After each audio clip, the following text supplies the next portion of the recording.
Le corps humain est incroyablement résistant.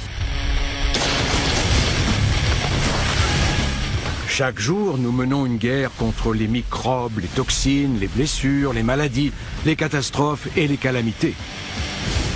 Le simple fait de survivre est un miracle. Car chaque jour de notre vie, 1000 morts insolites nous guettent.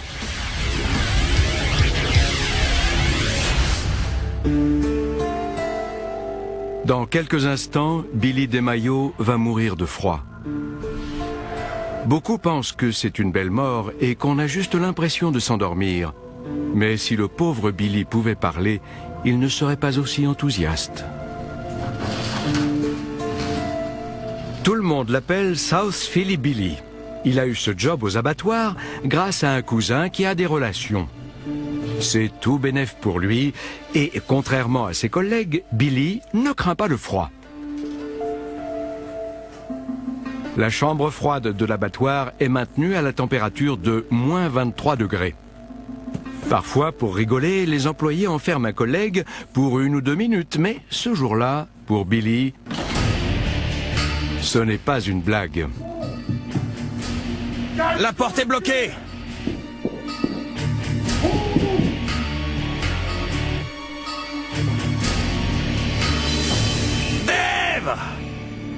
La température corporelle de Billy est à un niveau normal, à 36 degrés, mais quand la porte claque, le compte à rebours fatal se met en marche.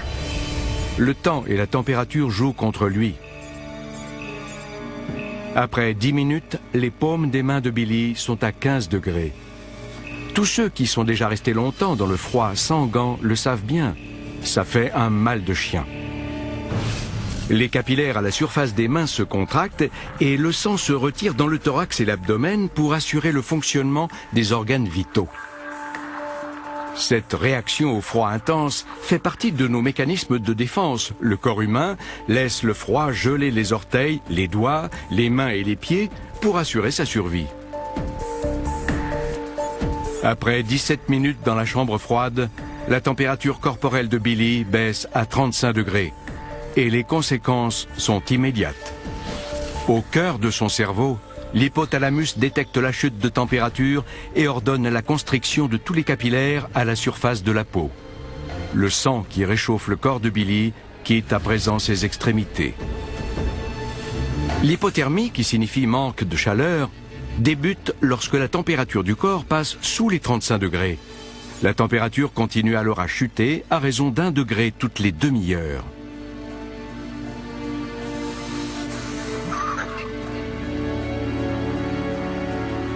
La température corporelle de Billy est passée en dessous de 32 degrés et sa vue commence à baisser. Il ne peut plus distinguer les chiffres sur sa montre. La victime franchit une nouvelle étape. Elle est désormais dans un état d'hypothermie profonde. Son sang s'épaissit et circule plus lentement, ce qui freine son absorption d'oxygène. Ses tissus nerveux deviennent trop froids pour transmettre les signaux électriques, ce qui provoque une arythmie cardiaque. Juste avant que le cœur de Billy ne s'arrête pour de bon, il est frappé par un éclair de lucidité. Ce n'était peut-être pas une si bonne idée finalement de voler de la viande régulièrement. Et c'était une très mauvaise idée que de faire un enfant à la petite fille de son patron, âgée de 17 ans.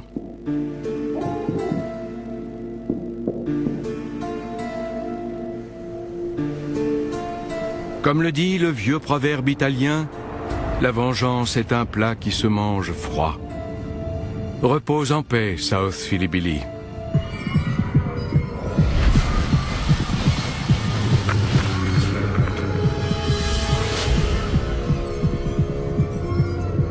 Les personnes mortes de froid sont souvent prises pour des victimes d'agressions sexuelles. En effet, juste avant la mort, les vaisseaux sanguins contractés se dilatent, ce qui produit une sensation de chaleur extrême et pousse la victime à se déshabiller. Ce phénomène s'appelle le déshabillage paradoxal.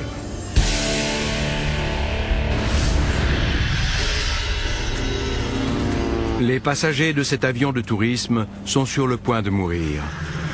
La cause de leur mort n'est pas celle que vous croyez. Si on remonte au début de cette histoire, ces trois amis sont très loin de se douter que leur journée ainsi que leur vie allait finir ainsi. Richard Paxton et ses deux amis ont exploré les récifs de Cabo San Lucas pendant 3 jours. Ils décident de s'accorder une dernière plongée avant de rentrer. Après 1 heure à 13 mètres de profondeur, les plongeurs commencent à remonter. Ils effectuent des paliers pour permettre à l'azote accumulé dans leur sang de s'évacuer correctement. L'accident de décompression, aussi appelé maladie des caissons, est un risque pour n'importe quel plongeur. L'île de Catalina abrite le plus grand caisson hyperbar de Californie du Sud. Hyperbar vient de hyper, ou supérieur à la normale, et de bar, l'unité de mesure de la pression. Si un plongeur est victime d'un accident, il est soigné ici. L'accident de décompression, appelé autrefois maladie des caissons, se produit après une séance de plongée. On respire sous l'eau grâce à des bouteilles et l'air qu'elles contiennent est constitué à 80% d'azote. Quand on plonge à une profondeur importante et qu'on reste longtemps sous l'eau, l'azote se dissout peu à peu dans le sang.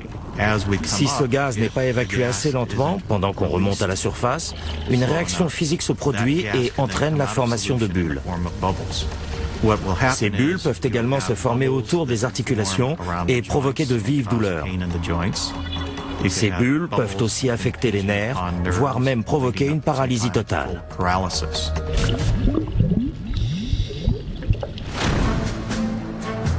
Richard a hâte de remonter à bord de son nouveau jouet, un cadeau qu'il s'est offert après avoir obtenu son brevet de pilote. Il était tellement enthousiaste qu'il en a oublié une règle essentielle de la décompression, ne jamais plonger et voler le même jour. Dès que l'avion non pressurisé décolle pour atteindre sa hauteur de croisière, 3600 mètres, Richard et ses amis commencent à ressentir les premiers symptômes de l'accident de décompression. Plus l'altitude est élevée, plus on a de chances d'avoir un accident de décompression. Le pire des scénarios, dans leur cas, ce sont des dégâts concentrés dans l'appareil vestibulaire. Des bulles se forment dans l'oreille interne, l'organe qui régule l'équilibre, et cela provoque de graves nausées et des vertiges très violents. C'est une très mauvaise idée de voler après avoir fait de la plongée. Richard est aux commandes de l'avion, mais il perd progressivement le contrôle de son corps et de son esprit. Le pire des scénarios est en marche. Complètement paralysés par leur malaise, les trois hommes sont aux premières loges d'un spectacle terrifiant, leur avion fonçant tout droit sur une montagne.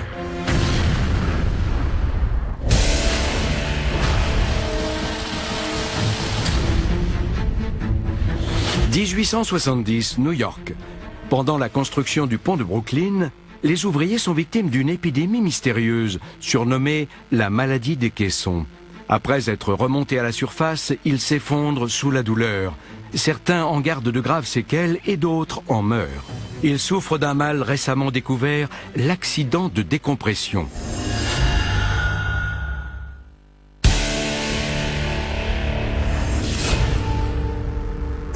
Les habitants d'Haïti en connaissent un rayon sur la mort. Son histoire est riche en rituels occultes et en pratiques vaudou. La mort est intimement liée à la culture haïtienne. C'en est même devenu un commerce. Les cadavres humains sont l'un des plus importants secteurs d'exportation du pays. Mais c'est avant tout par ces rituels vaudous qu'Haïti apprivoise la mort. Cette terre m'appartient. Je te l'ai racheté il y a des années. Ces deux frères se déchirent pour une question de propriété. Après des accusations, des insultes et une bousculade, James, celui qui se trouve au sol, décide de se venger. Il va voir un sorcier vaudou et prépare une très mauvaise surprise à son frère, devenu son ennemi.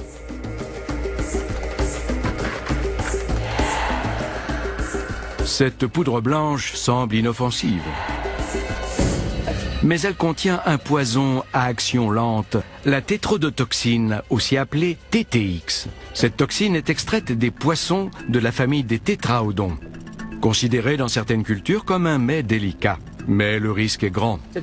On trouve la tétrodotoxine dans certains poissons, comme le fugu, très prisé au Japon. Quand les gens en mangent, c'est parfois pour réaliser une forme d'exploit, à savoir ingérer juste assez de chair de poisson et de tétrodotoxine pour provoquer un empoisonnement localisé dans la bouche. Mais si vous en mangez trop, ou si vous mangez certaines parties spécifiques, comme les organes internes, vous risquez un empoisonnement à la tétrodotoxine. À peine 2 jours après sa querelle avec son frère, James est déclaré mort. Mais en fait, lors de son enterrement, il est juste paralysé, tel un zombie, conscient mais incapable de bouger ou de crier. On l'enterre vivant et il ne peut rien y faire. En cas d'empoisonnement sévère, on observe une hypotension, un rythme cardiaque anormal et une paralysie qui commence par les jambes et qui remonte dans tout le corps. Après les funérailles, le cercueil de James est exhumé par des pilleurs de tombes. Lorsqu'il l'ouvre, ceux-ci tombent nez à nez avec l'horrible destin de James, qui a passé les dernières minutes de sa vie à gratter frénétiquement le couvercle jusqu'à s'en déchiqueter les doigts.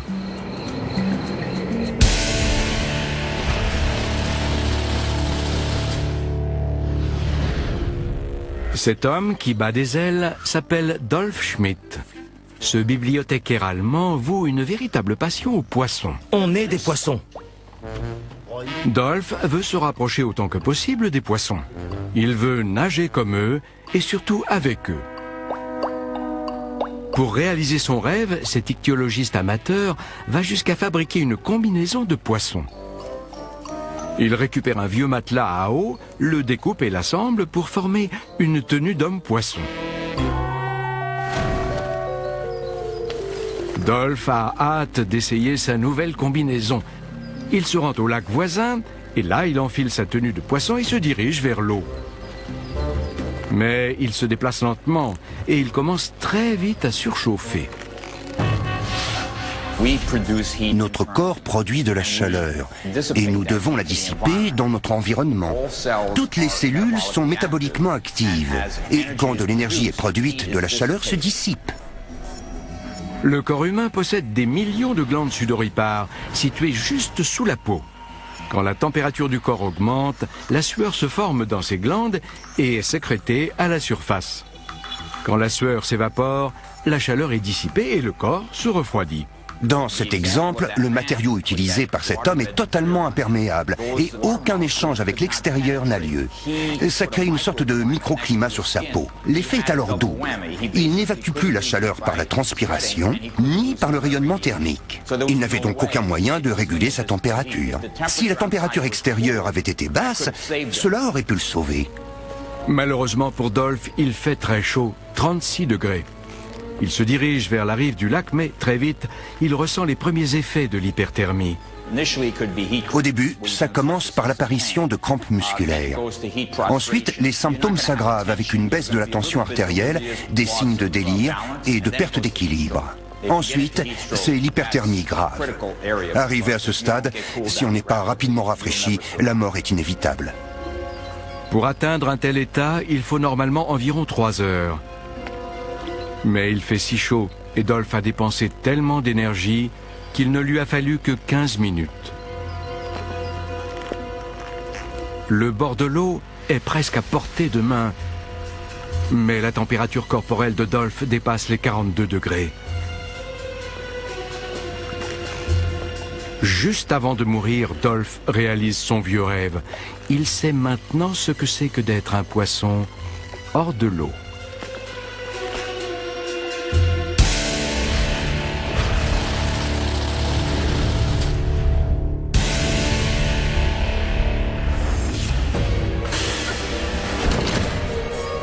Nous avons fait la connaissance de gens morts accidentellement, de manière tragique ou juste par stupidité. Mais quand les hommes s'entretuent, la mort est encore plus inventive.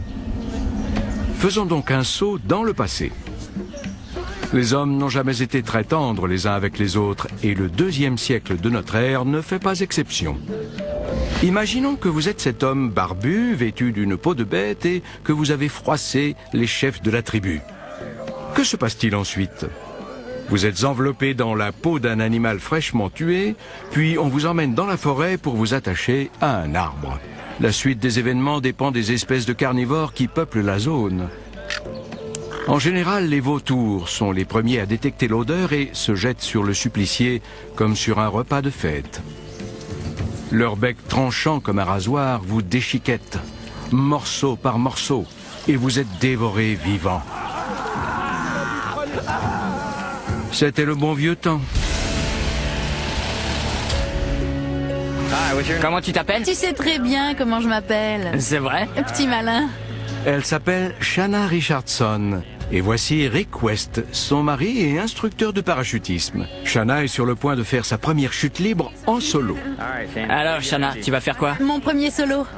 Shanna s'est longuement préparée à ce saut et sait exactement ce qu'elle a à faire.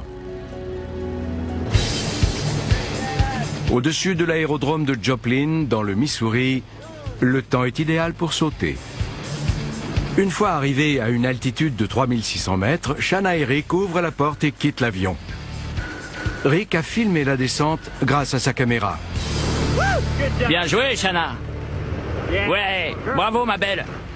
Je l'ai vu ouvrir sa voile et je me suis dit, beau travail, Shanna. Et la seconde d'après, je l'ai vu tournoyer devant moi. Je me disais qu'il fallait qu'elle se calme. Je pensais qu'elle s'amusait.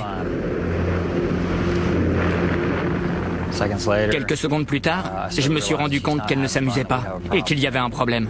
Shanna! Shanna! Mon cœur s'est serré et je pouvais à peine respirer. Je savais qu'il fallait que je fasse quelque chose. Mais quoi? Me rapprocher? Elle était si proche de moi que je me disais, si seulement je pouvais l'attraper. Mais je savais qu'en pratique, si j'essayais, nos voiles s'en mêleraient et on mourrait tous les deux. Alors je me suis mis au-dessus d'elle, en criant, tire sur les freins, tire sur les freins, tire sur les freins, tire sur les freins, tire sur les freins, tire sur les freins, Shanna, tire les freins, tire sur les freins. Et je l'entends me répondre. Elle dit qu'elle tire sur les freins, mais que ça marche pas. On ne l'entend pas sur la vidéo, mais c'est vrai.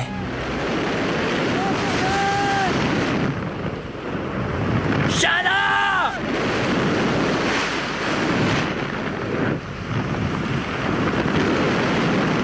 Shanna! Les freins! Et je ressens... En approchant du sol, j'ai commencé à avoir la nausée. Shanna!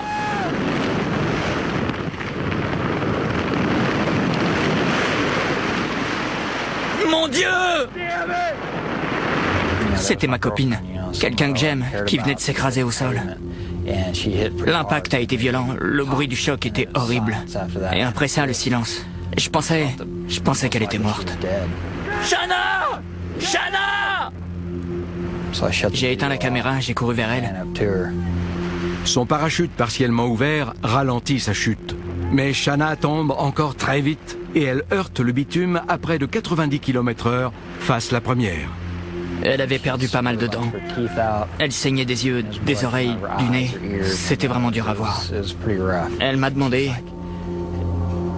Je suis vivante? Voici donc quelqu'un qui aurait dû mourir, mais qui s'en sort miraculeusement. Contre toute attente, Shanna Richardson survit à sa terrible chute. Elle a échappé à une mort insolite et a trouvé une façon de survivre.